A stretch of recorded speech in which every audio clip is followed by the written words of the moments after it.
Welcome to another episode of Feral and Fabulous. Today we have a fantastic guest and a lady that I have known for, we're going to figure that out. I'm not sure exactly how long it is, but a long, long time. The fabulous Jenn Bailey with Legacy Mutual Mortgage. And I'm just, like I said, I've got so many questions and I'm excited to hear the answers because we're going to talk a lot about mortgages. We're going to talk about, lending and all that kind of stuff. But one of the things I wanted to kind of get started with, which is something I'm super curious about, is I understand that you used to be a mortgage fraud investigator. And so tell me a little bit about that. Yeah, well, thank you for having me. I'm super excited to be here.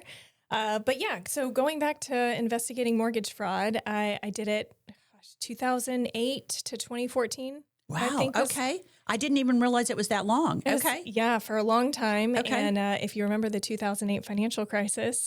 No, I'm still traumatized by it. No, literally do I not only remember it, I literally still have nightmares about it. Yeah. I bet because you were in real estate and it was a wild time. It was. It kept me really busy.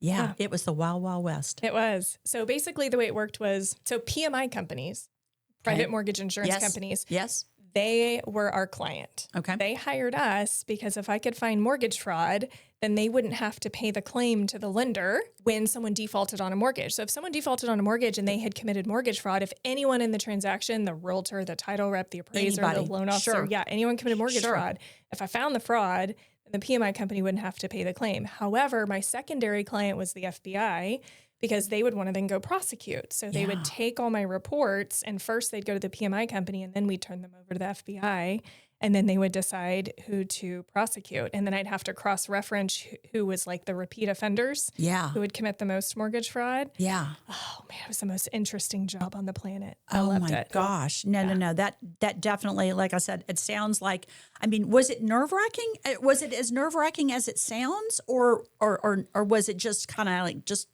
another day in the business?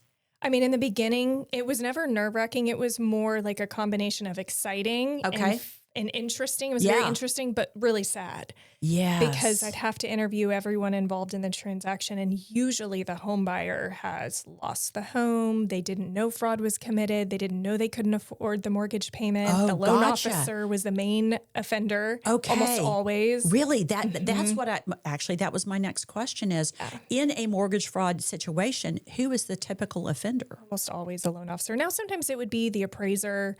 Sometimes, the realtor would be in cahoots with the buyer or doing some things on their own. Okay. But that's always not typical. Yeah, it's not typical. Okay. Home buyers, there'd be some investment scammer fraud schemes. There'd be occupancy fraud. Okay. Occupancy fraud is back on the rise right now. Is it? Really? That's so interesting. And are they doing it when you say occupancy fraud? Maybe if you could explain that, because I'm not sure everybody even understands I know what that is, but I'm not sure everybody knows. Right. So really, if you're getting a home loan and it's a primary residence, the loan is so much more beautiful. Your interest rate's lower, your down payment requirements lower, like all the things are better. Yes. If you're buying a vacation home or an investment property, it's a more expensive, higher down payment, right? So plenty of people, it's actually pretty common, will say they're buying a primary and it's really going to be a rental. Right. And so what'll happen is post-closing, there's random quality control audits and they'll go find out if the person moved in. Yes, so absolutely. If I have someone that I think is, maybe not being the most forthcoming, I get to bring up my background and say, hey, just in case you're not aware, here's how things may shake out, right? Even if you make your mortgage payments, there's a possibility for a random audit. So I just want to make sure you plan to move in within 60 days. If not, let's change your loan to a different loan type. Absolutely. And you know what I've had happen over the years, and I'd be curious to see what you say about it. I've had clients that actually absolutely not intending to do mortgage fraud, but they did intend to buy the property and rehab it before they moved in. Meaning they were moving in, but what they didn't realize is the rehab took longer than what they had originally anticipated. Or what happens is once they start the rehab, then they're like, oh, and I think I'll add this, and then I think I'll do this. And then it's like, okay, so instead of moving in, because I think a lot of times they have to move in within 60 days, right? Yeah. So let's just say fast forward to it's like maybe 115 days, and they're still planning to move in, but they're not done with the rehab. What is that situation? And what happens if a mortgage company, let's say they go out there and they drive by and they're doing the check to say, okay, at day 95, they should be living there by now, and they're not. What happens then? If it's a legitimate situation that they're truly going to be moving in, but they just haven't finished the rehab yet. I'd say the best thing they can do is make sure they change their driver's license over to the new home address. Okay. Get the utilities in their name at that address. Like, make it Perfect. very clear that that's their intention. The intent is there. Mm-hmm.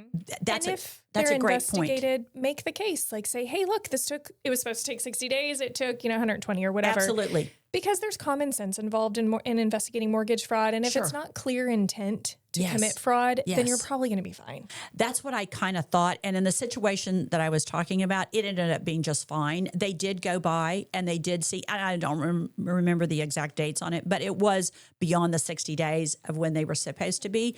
And I think this is many years ago, but that's when I realized, oh, wow, they really do go check. You know what I mean? They really do follow up. And so it became a thing in my mind. I'm like, oh my gosh, when they say that, they really mean it. Right. And that one's really common, but that one's not as big of a deal as some mortgage fraud. I mean, the biggest mortgage fraud is when people are doing like multiple investment property schemes or identity theft. I mean, I was investigating fraud and there were people that were dead, and they did this combined identity theft where you take someone who died, like social, with someone else's and take a mortgage out in their name. Yeah, and you create a new identity. So like, there's those that are way more intentional of a fraud, right? And then, oh my gosh! So I didn't realize that there was that much like intent going on out there, where that they obvious from the get go they intended to do mortgage fraud. Oh yeah, that was most of them. I mean, I found mortgage fraud, Kim, in like 85 to 90% of the files I investigated,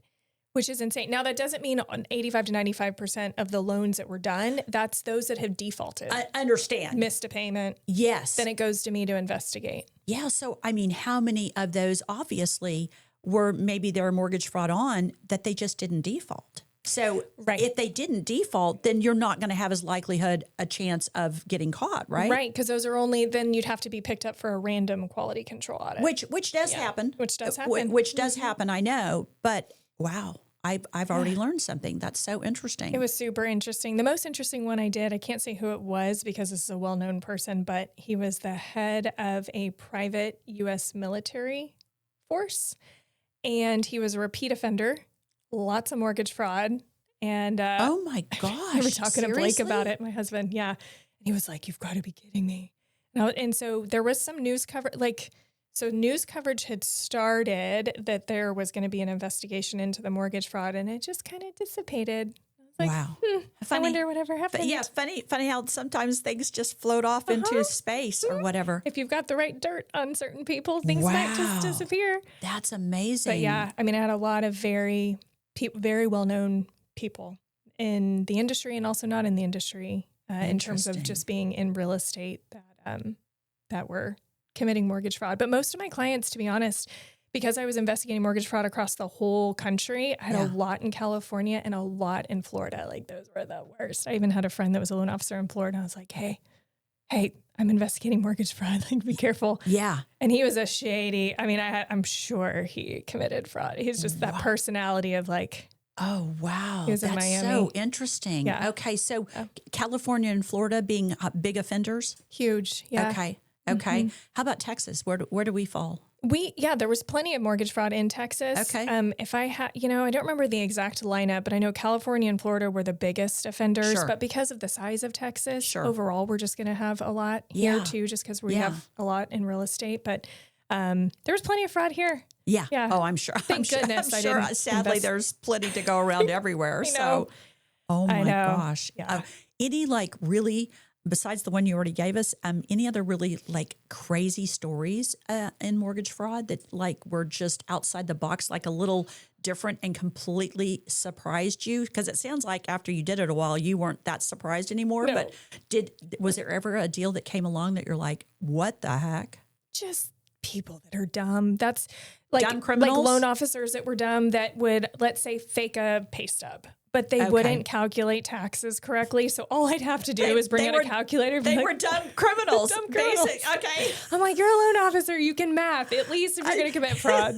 Do the right The math. math is still not mathing. math is not And mathing. that is your job to Yeah. do the math on this Yes. transaction. And obviously, if you're going to try and do mortgage fraud, at least get the math right. But Right. Sometimes I would just find it by bringing out my calculator and adding up numbers on a pay stub or a bank statement and be like, why would you be this there's no lazy? way. Exactly. There's no way that the pay stub looked like this because No. they couldn't have calculated it correctly Right. to You're be missing FICA. I mean, you're missing Social Security taxes. Like that's on all the pay stubs. or Why? a handwritten pay stub. Right. A handwritten pay stub that the numbers don't match up. So Yep. And another really common one that people do on accident, buyers do on accident, okay. is the gift versus a loan from family for the down payment. So they'll got it. it has to be a gift. Of course. But a lot of people will tell me, oh, my parents will give me a loan. And I'll say, wait a minute, you can't say loan. It can't be a loan. It's got to be a gift. No intent to repay. And they're like, oh. So, and they just didn't know. Yeah. Right. And so if you don't have a loan officer telling you like, hey, this, you can't repay it or your intent can't be to repay this. Exactly. That technically Sorry, is Mom fraud. and Dad. I know. I am not allowed to pay you back. Sorry, so this is a psych. real Exactly. Yeah. So psych. What you thought you were lending me, turns out I've just got it for good. Yep. Exactly. Cool. So yeah, that's the most common one. Really lots of interesting stories. It's been a while though. I mean, 2014 to now. I mean, it's hard to remember. I know. That's all the loans. That's so true. So let's fast forward to what happened to transition you from being a mortgage fraud investigator into getting into the real estate industry That's a very good question. as a mortgage officer. Yeah, when I got out of investigating mortgage fraud, it's because I got pregnant and I wanted to be home, Okay. have a couple babies. So we Yeah, had sure. 2 kids just back to back. They're super Yeah, close in age. yeah. And then once I got my youngest to 2 years old, so basically I took 3 years off work. Okay, great. I was like, I love my children, but I miss working. Yes, I'm I not meant understand. to stay home. Yes. In the meantime, while I was staying home with the kiddos, my husband and I started a motorcycle apparel company, which was so much fun. So it was something that I got to do Yeah. with him. And I do you remember recall that? that. Yes. I mean, you would do the boots and Yeah, all the that kind of motorcycle stuff. Right? boots. Yes, I Yep. remember that. Yeah, Moto Bailey. And we had no idea what it was going to turn into. Yeah. But it turned into this huge international company where most of our clients were like in Australia and Europe and That's so cool. in magazines all over the world. And it blew up. Which That's was awesome. fun. Yes. It was fun because we both rode bikes. And Yeah, so we got to just be integrated into that culture. There was a really Yeah. good culture in New Braunfels Yeah. I even had some girls that would ride with me, Wow. which is kind of hard to find. Yes. One of the ladies on my team who Renee Penner, is a Harley rider. So, Yes. Yeah. I love that about Yeah, her. I know, right? Yeah, crazy. So crazy. So we did that. And then, when my husband decided, we had been running the motorcycle business enough, he wanted to go try something different. I had found this really cool job basically in Silicon Valley as a startup, as a business, like being in the beginning of the business. And he was like, yes, I want to go to, he called it Silicon Valley School, to learn that world because he's a serial entrepreneur. My husband, Yeah, Blake loves I do. business. Yeah. So he went and he got in at the beginning of this company. He was like one of the first 5 employees and helped, which was super home warranty is what it turned into. I do. Yeah. No, Yeah. absolutely. I remember that. And it got That's huge. been a minute ago. It became it was like, if not still is, it became the largest home warranty company in the country. Wow. Now he built up the Texas region and Right. then after. What year was that? Gosh, Kim, I don't know. I know. I'm so hard. It's so hard to remember back the years. He hasn't done it for like 6 years now. Okay. So okay. it was, and he worked there for like 4 or 5. Sure. Yeah. Sure. So his whole goal was to build it to be this really great business and to really go to the Silicon Valley School and learn because he knew he wanted to create his own separate Silicon Valley style tech business. So he went to go basically learn. Okay. And so when he did that, he was in real estate. Right. He didn't realize they didn't know when they started the company, this is going to be really adjacent as much as it is to real estate. Right. And then he was going to be working with realtors. Right. And Right. so that's why that's why I transitioned because, he started it and then he worked with you and your whole team for years. Yeah. And it was like, then when I wanted to go back to work, he was like, you used to do mortgage fraud. What if you were a loan officer? It was his idea. Really? Yeah. I him did and a not friend know of that. ours Okay. was like, you should do this. So, and I I hadn't thought about it before because in my head, loan officers were terrible people. Right. No, because of the background that you had, I'd have been terrified to go in that business as well. Because I was like, they're slimy and they commit fraud. Right. And because that's all that you've dealt with. You hadn't really had a lot of exposure to really good ones. No, it was all the bad ones. I was like, these poor home buyers are losing their homes because loan officers suck. But then that, I was like, to me, was a great foundation for you to see what not to do. Right. You know what I mean? Right. It's like you learn by going, I ain't doing that. I'm not doing that. Yep. So you've learned all the things not to do so that you would be able to do the things you should do very well. Right. And that was after enough drinks on the porch with my husband. We were like, wait a minute. You could be a really great loan officer and help people and guide them and be a hand holder. And just, so I'm obsessed with making sure people know the numbers when they're buying a house, and we work backwards from their goals. And if the house doesn't hit their goals, then I'm going to make sure you understand what these numbers are. So I went full tilt opposite of what a normal loan officer does. Yes. To just really take care of the home buyer, make sure they don't end up in a bad situation. And it worked out really well. That's all. Well, no, absolutely. So I mean, obviously you've had such huge success as a loan officer. And so tell me now, fast forward to today, 2026, what would you say to buyers out there that are looking to buy a home?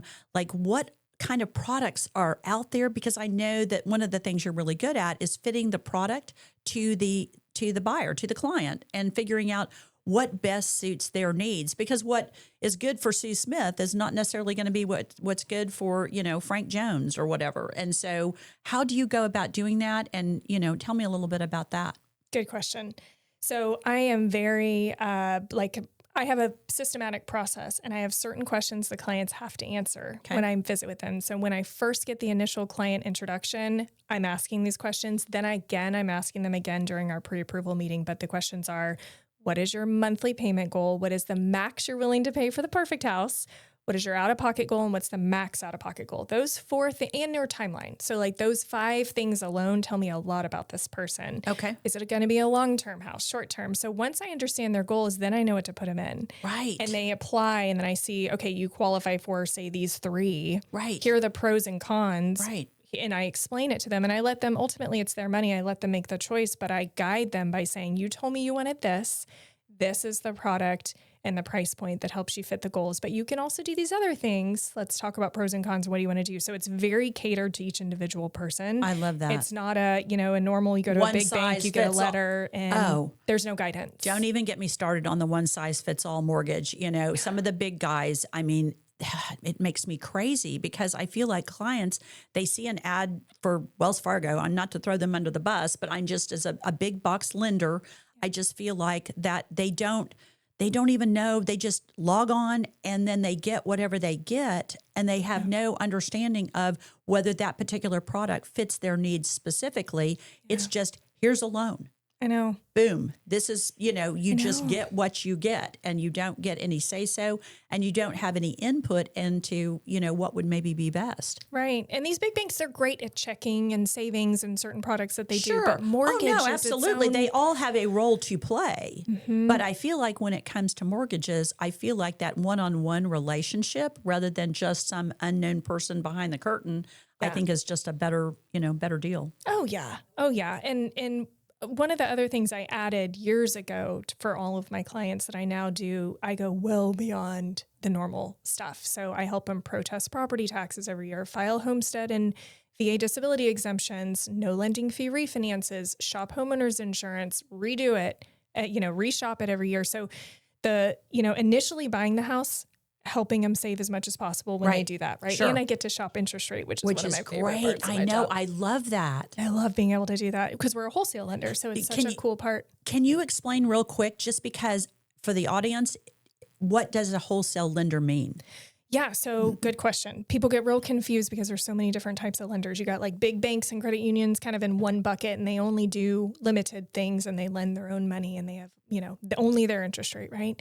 And then on the other end of the spectrum, you have a broker who shops rate for you, which is cool, but they can't control your loan. They don't do your loan. They send it to someone else. So it's out of their hands, whether you hit closing dates, how the underwriters are, it's completely out of their hands. Sure. And they charge a broker fee. So you're paying 2.5%. Sure. So we're in the middle, what I call the best of both worlds, where we do everything in-house from beginning to end, but I still get to shop interest rate because we have all these banks and investors on the back end, like Chase and Wells Fargo or some of ours. We have several, even the big banks. And so we get to shop rate for them. And my system filters it by the lowest rates. And they have like 15 rates to choose from. And I put them into my nerdy spreadsheet and I walk the clients through. And I'm like, hey, that. You can do this or this. You can have a higher rate and low fees or a really low rate and high fees or be somewhere in the middle. Sure. It's your choice. Yeah. And I walk them through it and give them the power to make the decision. And I guide them to, hey, these are the goals you told me in the beginning. Oh, that's great. Here's the one that hits your goal. Do you want to do that or something different, right? So anyway, that's how we're structured. Perfect. Which is one of the reasons I love working at our company. Yeah. But also another reason I love Legacy is that I am friends with the owners. If you're friends with the owners and the underwriters and the whole operations team, you can get things done that others can't. Like in a pinch, like we've had some recently where they're miracle closings. And it has to do with having that good relationship with everyone. They're willing to work the late hours to get Absolutely. I mean, and like I said, you pulled off a feat I'm not sure anybody else could have pulled off. That's for darn sure. I know. I was like, that was like 9 business days. I think it was 9 business days. Yeah, on a pretty complicated over the holidays. situation. Oh, yeah. Absolutely. No, a miracle. I was so happy. Like it was a miracle on 34th Street. I know. So it was was a Christmas miracle. It was a Christmas miracle. So I love a Christmas miracle. Yeah. So. And I can't take credit for it. It was my team. Like we just have that good of a team. I mean, now I'm the partner. So so Josh Sigmund and Adam Hughes are my partners and we run the branch together and we have we might be up to 30 now team members. Wow. And it's one of the largest in Central Texas. Wow. I didn't realize it was that big. It is. And they're rock stars, Kim. I'm telling you, we have only A players. That is every meeting that we have. It's if you're not an A player and you don't have these values, you don't stay. Yeah. And we did have to do, unfortunately, some layoffs. We had to let some people go that were like B players. Sure. But one of the benefits to having this A player team is that everyone is just on their solid. game. Absolutely. No, that's amazing. Yeah, it's taken a long time to get here. No, but much deserved to be where you're at right now. So that's super, super exciting and looking forward to a great 2026. Yeah. So tell me, I know we've talked a little bit about, what do you think is going to happen with the mortgage rate this year? I know, we've got a lot of year left. So any predictions on that? I'm going to put you in the hot seat. I like it. I like the hot seat. Predictions are hard because we don't have a crystal ball and it's so foggy right now. It's a weird time. Isn't it? Like it's opaque. You can't even see really through it. Is. Yeah, it really is. I mean, agree. my prediction could be way off, but here's what I would say. I pay really close attention to it. I follow people a lot smarter than me, economists that are trying to do predictions themselves based on large sets of data. Sure. We've come a long way. We were in the mid 7s. We're down to 6. You know what I mean? I know. So I've come a long way. Oh my gosh, I'm so happy about that too. Me too. 7s were rough. Oh, I even had some people in the 8s. That was sad. Yeah, but anyway, so it's come down a same. lot. The average interest rate over 50 years is 7.5. So we are below average. That's a win. Absolutely. Right? I totally agree with that. But those of us that got to see the teaser rates in COVID are a bit spoiled and we want to see them again. I don't think we'll see them again because I think inflation will get out of control, but I do think we'll see rates come down. Okay, good. So one of the bigger things that's coming down the line is Powell, our current Fed president, is getting out of there this year. I know, and I can't wait to wave goodbye. I can't wait to see him in the rearview mirror. Me too. I can't wait. I've been dying. I'm not mad about that. Not mad. And it depends. We'll see who replaces him. And, it's a vote amongst, multiple Fed members that are involved. But what's interesting is that most people who aren't living and breathing this all day think that mortgage rates are tied to the Fed. And they're really not. They're kind of loosely related. Yes, but not as much so as everybody thinks. Right, not as much as they think. Yeah. In reality, mortgage rates are based on investors who are trading mortgage-backed securities. Exactly. And they respond positively or negatively all month long to reports that come out. Right. And so... And the interpretation of those reports. Right. Because sometimes I feel like it's not just what the numbers are in the reports, it's the understanding of the impact of that number. And not everybody's interpretation is always the same. Correct. You're right. And some of them will disagree on, what's going to come down the line after that report. Yeah. Right. So typically, overall, when the economy is not doing well, interest rates get better. Right. And when the economy is thriving, interest rates usually will go up. That doesn't always happen. That's the norm. But that's right. typical. So we have a lot going well in our economy right now. And the capture of the Venezuelan president will be an interesting one to see how that, What what impact that happens. has. Yeah, with oil prices and Yeah. our economy. I want our economy to thrive, but I also want interest rates to go down. So that's a hard balance. Exactly. It's like a give and take. So I feel the same way. And so I'm still hopeful that we can see some lower numbers. I mean, I would be really excited to see if we can get the interest rates into the 5s this year. I feel like that would be a really sweet spot, in my opinion, for our industry. Right. I do think, based on a lot of what I'm reading, is that we'll probably mostly stay about the same where we're at, like roughly 6s, but we might dip into the 5s, the high 5s, maybe the mid 5s at some point in the year. My guess, if I had to put money on it, would be in the fall after we have a new Fed president and after some more economic reports come out and we see inflation. Now, the reason I still have a ton of home buyers buying that aren't waiting on rates, most of them are fatigued for waiting a couple of years. Exactly. Right? Yeah. But also, when you have a no lending fee refinance, that gives them the ease to say, you know what, let's buy now, get a good deal on the price of the home, negotiate some seller credit, and then refi when rates drop. That's how you win on both sides. Absolutely. We were just having this conversation the other day that I feel like right now, because I've had several clients reach out and say, when do you think is a good time to buy? And I'm like, right now. It's a good time to buy right now. But I say that with one, caveat to that, in that I feel like don't just buy now to buy anything. If you find the house that you truly love, buy now. Don't wait. Because I feel like I've had so many clients that found that beautiful, perfect home for them, or at least in their minds, this could work perfectly. But they're like, but the interest rates are still a little high. I want to wait till they get lower. The problem is that home will be gone. And then moving forward, they can't ever find that home again. It's the one that got away kind of thing. And then once they fell in love, they compare all the future homes to the one that they wish they'd bought. And so to me, you should buy when you find the right home. Right. Agreed. Whenever that is. Right. Just get out there, look. And if you find it, buy it. Because over time, the appreciation on real estate in general, it's always going to be going up. If you look at the historical data, it shows that it's always going to be inclining. Yeah. How steeply it inclines, that changes right over time, but it's always going to be in an upward trajectory. Correct. Real estate's one of the safest places to put your money. Exactly.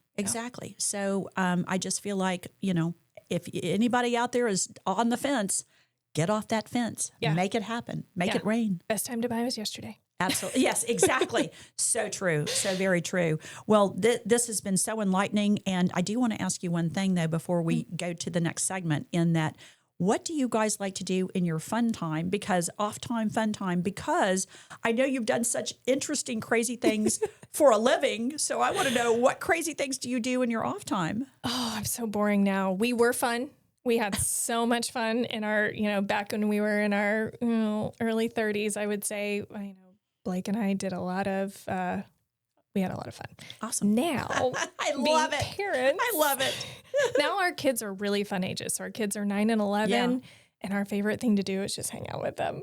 That's just cool. Yeah, we just moved to this house. Well, beginning of this year, we moved to a new home, and there's umpteen things to do at our new house. Our backyard is like a playground.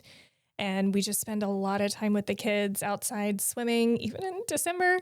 Awesome. Because it's hot here. Yes. And, my son just got a BB gun. So we're playing, teaching him that in the backyard. So we're just, family time has been huge. We were watching the Stranger Things. Yes. Like we got upset. I don't know how many of y'all have watched that, but that came back with the season. And that was our Christmas Eve, New Year's plans. And then apparently tonight there might be potentially an actual real final episode. So that's kind of what we do right now. That's awesome. Yeah. Very just cool. Having fun with the kids and loving being parents. Awesome. Yeah. Love it. Love to hear it. Yeah. Well, now we will start our next segment of the podcast, which is called Feral or Fabulous. So if you want to pick up your paddle, I'm going to hit you with a few topics, and you're going to tell me whether you think it is feral or fabulous. Black licorice. Oh, Thank you. oh. Thank you. Disgusting, nasty. Literally, there's so many gross things I would eat before I would eat black licorice. Same. Okay. Okay. So we're very simpatico in that So regard. disgusting. Yeah. I even hate fennel because it reminds me. No, same. 100%. No, I'm okay. Well, we're very like-minded in that regard. No black licorice. Although I will do some red licorice. Sometimes, like the Twizzlers has a the strawberry flavor. And I can hang with that, and I can do a little bit of that. And even that, I don't love it, but I do like it. I can have it, now and again. But black, just the flavor is just not good. Yeah. So, okay, superheroes. Fabulous.